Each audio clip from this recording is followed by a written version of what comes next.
ఇదే దాంట్లో క్రియాశీలకంగా వ్యవహరించిన రమేష్ నాయుడు మీద ఎందుకు కేసు పెట్టలేదు, మిగిలిన వాళ్ళందరినీ కేసులోకి ఎందుకు తీసుకొని రావడం లేదు అని చెప్పి ఇదే పోలీసులను ఇదే చంద్రబాబు నాయుడు గారిని అడుగుతా ఉన్నా. ఇదే గ్రామంలో ఇదే తెలుగుదేశం పార్టీకి సంబంధించిన ఎమ్మెల్యే బంధువులు, వీళ్ళంతా బంధువులను తెలిసినా కూడా రెచ్చగొట్టే కార్యక్రమం సాక్షాత్తు ఈ ఎమ్మెల్యే కొడుకు ఇక్కడికి వచ్చి ఈ గ్రామంలో 27 తారీఖు ఆయనే వచ్చి రెచ్చగొట్టే కార్యక్రమం చేసిపోయినా కూడా ఆయన మీద కూడా కేసు ఎందుకు పెట్టడం లేదు అని అడుగుతా ఉన్నా. వాళ్ళందరినీ కూడా తప్పించే కార్యక్రమం చేస్తూ ఉన్నారు. తూతూ మంత్రంగా 2 మీద మాత్రమే కేసు పెట్టారు. కానీ ఈ హత్యను ప్రోత్సహించిన ఎమ్మెల్యేను కానీ ఎమ్మెల్యే కుమారుడు కానీ వారి మీద మాత్రం ఎటువంటి చర్యలు కూడా తీసుకోలేదు. కంప్లైంట్ చేసినా కూడా 27వ తారీఖున 28వ తారీఖున మా ఇళ్ల మీద దాడి జరుగుతూ ఉంది, మాకు పోలీస్ ప్రొటెక్షన్ ఇవ్వండి అని చెప్పి కంప్లైంట్ చేసినా కూడా పోలీసులు ఎందుకు పట్టించుకోలేదు అని చెప్పి చంద్రబాబు నాయుడు గారిని అడుగుతా ఉన్నా, పోలీసులను కూడా అడుగుతా ఉన్నా. ఇదే ఎస్ఐ సుధాకర్ అనేవాడు వీడియో కాల్స్తో ప్రతి ఎంపీటీసీలని కూడా తానే ప్రలోభాలు పెడుతూ తన ఫోన్లో నుంచే వీడియో కాల్స్తో వాళ్ళతో ఫోన్లో మాట్లాడించి తానే క్రియాశీలకంగా ఇదే రామగిరి మండలానికి సంబంధించిన ఎస్ఐ కేసు పెట్టినా కూడా యాక్షన్ తీసుకోకుండా తానే ఇవన్నీ చేస్తూ ఉంటే ఎందుకు ఆ ఎస్ఐ మీద యాక్షన్ తీసుకోవడం లేదు, ఎందుకు ఆ ఎస్ఐ ఫోన్ రికార్డ్స్ను ఎందుకు పరిగణలోకి తీసుకోవడం లేదు అని చెప్పి కూడా గట్టిగా అడుగుతా ఉన్నా. ఇదే లింగమయ్యతో పాటు కొడుకు శ్రీనివాస్పై కూడా దాడి చేశారు. కానీ ఆశ్చర్యం ఏమిటంటే లింగమయ్య కొడుకు నుంచి కాకుండా వాళ్ళు కంప్లైంట్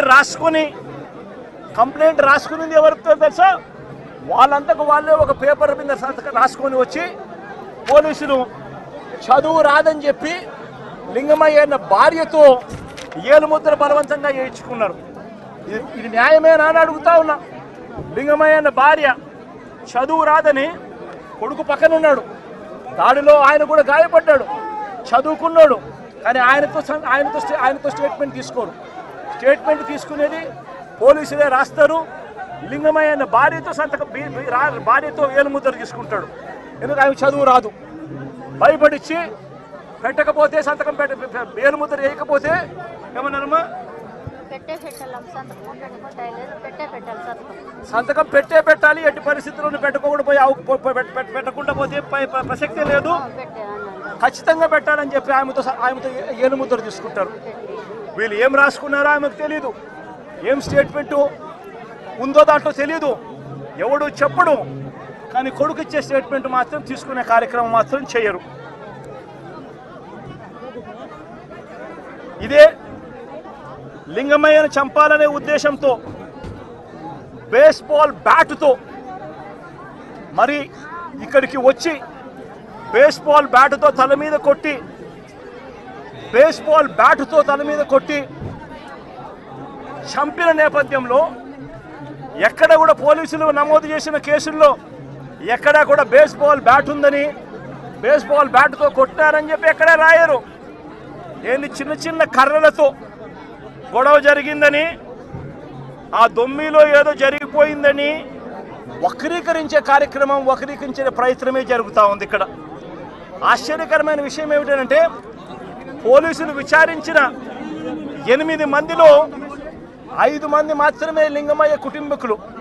మిగిలిన 3 పోలీసులు సాక్షులుగా చేర్చిన మిగిలిన 3 తెలుగుదేశం పార్టీకి సంబంధించిన నిందితులకు సంబంధించిన సన్నిహితులను సాక్షులుగా మరో 3 పోలీసులే చేర్చడం అన్నది నిజంగా లా అండ్ ఆర్డర్ అన్నది ఏ స్థాయిలోకి దిగజారిపోయింది, పోలీసు అనే వ్యవస్థ ఏ స్థాయిలోకి దిగజారిపోయింది అని చెప్పడానికి నిజంగా ఇంతకన్నా వేరే ఉదాహరణ కూడా అవసరంలా.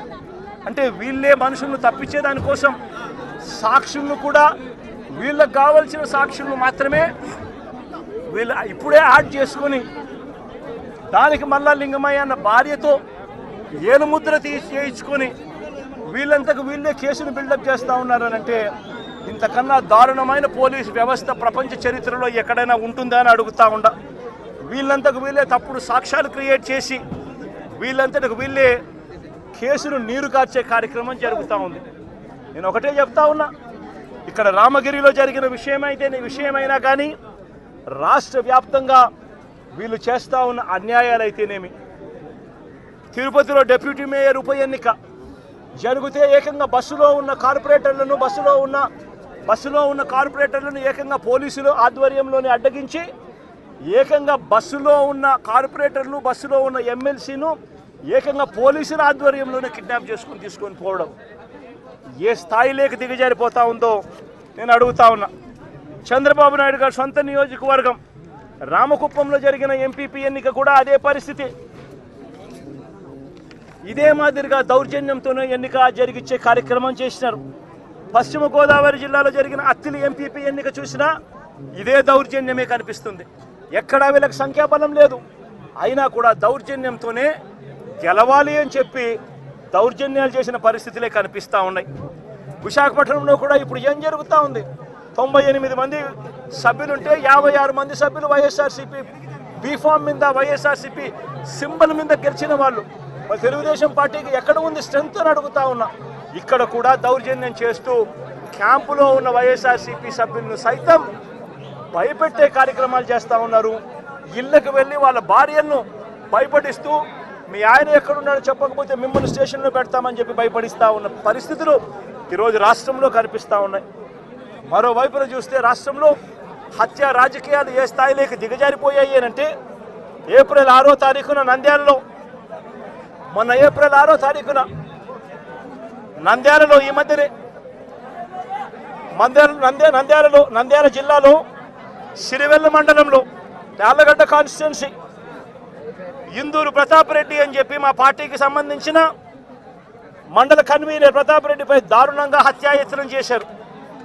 ఇదే చంద్రబాబు నాయుడు గారు ఇదే ఇందూరు ప్రతాప్ రెడ్డి అనే వ్యక్తి దేవాలయంలోకి వెళ్ళి పూజ చేస్తూ ఉండగా దాడులు చేయించాడు.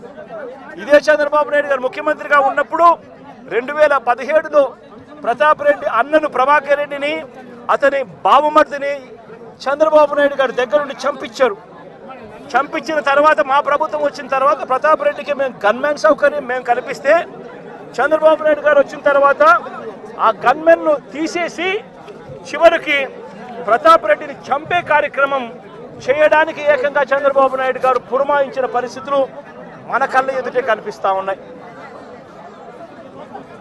మరోవైపున గత ఏడాది ఆగస్టు 3వ తారీఖున నంద్యాల జిల్లా మహానందిలో శ్రీశైలం నియోజకవర్గంలో సీతారాంపురంలో పసుపులేటి పెద్ద సుబ్బరాయుడు అతి దారుణంగా చంపిన ఘటన కూడా చూసాం. ఆ సుబ్బరాయుడు గారిని చంపినప్పుడు నేను కూడా ఆ ఊరికి వెళ్ళి తనను పరామర్శించి ఎంత దారుణంగా చంపారు, జరిగినది ఎంత అన్యాయమో అని చెప్పి కూడా ప్రశ్నించడం జరిగింది. ఆ ఊరు నుంచి కరెక్ట్గా 10-15 నిమిషాల్లోనే జిల్లా హెడ్ క్వార్టర్స్, అక్కడే ఎస్పీ ఉంటాడు. అయినా దగ్గరుండి హత్య చేయించడం జరిగింది. అదే గ్రామంలో వైఎస్ఆర్సీపీకి సంబంధించిన బీసీ నాయకుడు సుబ్బరాయుడును చంపించే కార్యక్రమం.